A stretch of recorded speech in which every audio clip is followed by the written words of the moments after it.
ก้อยเลยลูกจานนี่โดนอะไร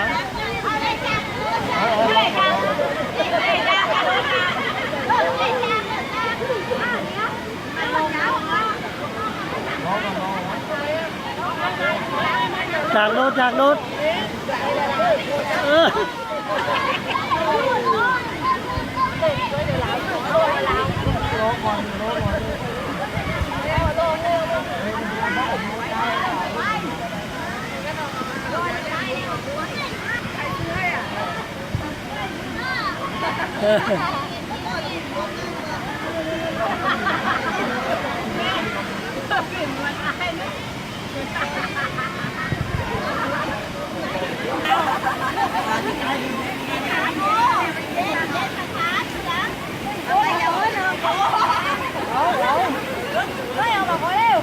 ไม่เล่นนะ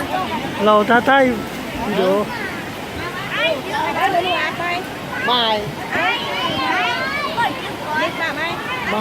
ไม่เล่น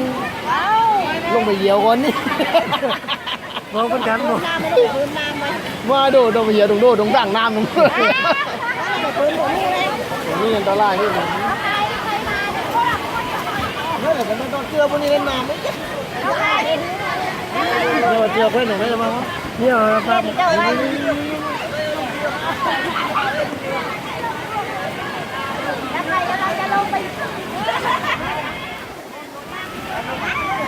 ปั่นพื้นไม่ต้องเชื่อกันนะ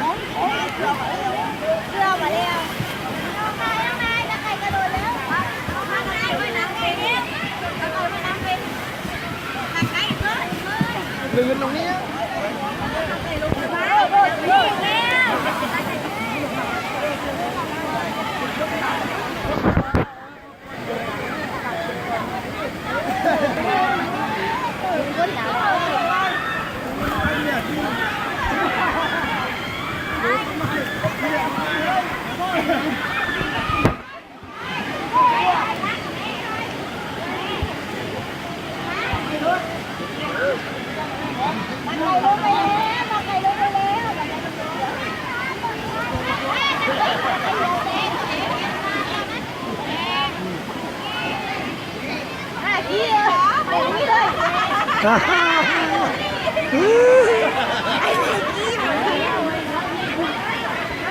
ลองจี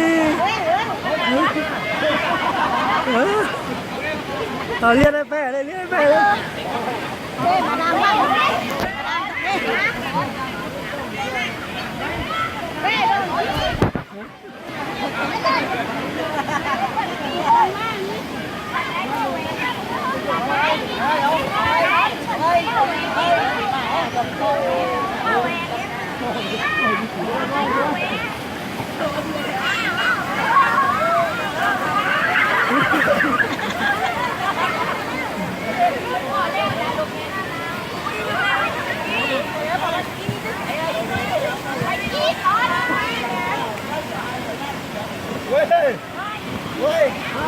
เด็ดเข้าไป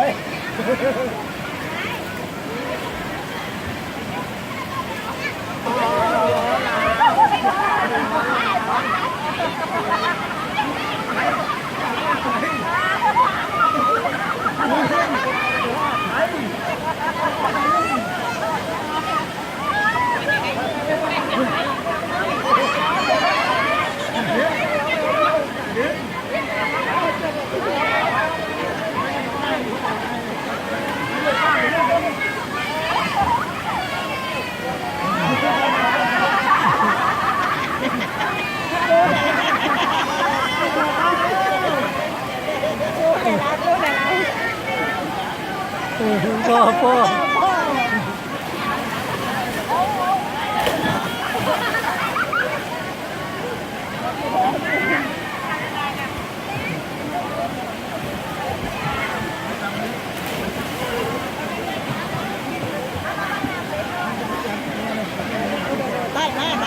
มา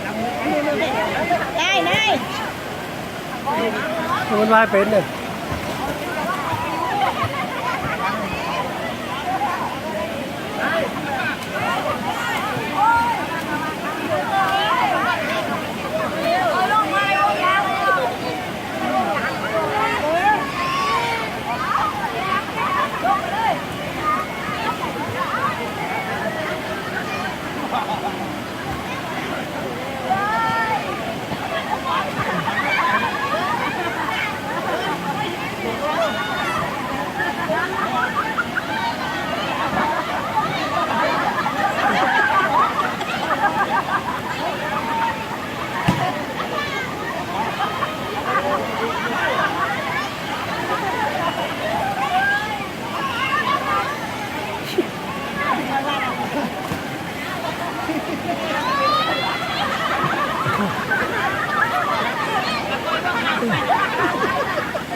แค่มาดูไปดูไหน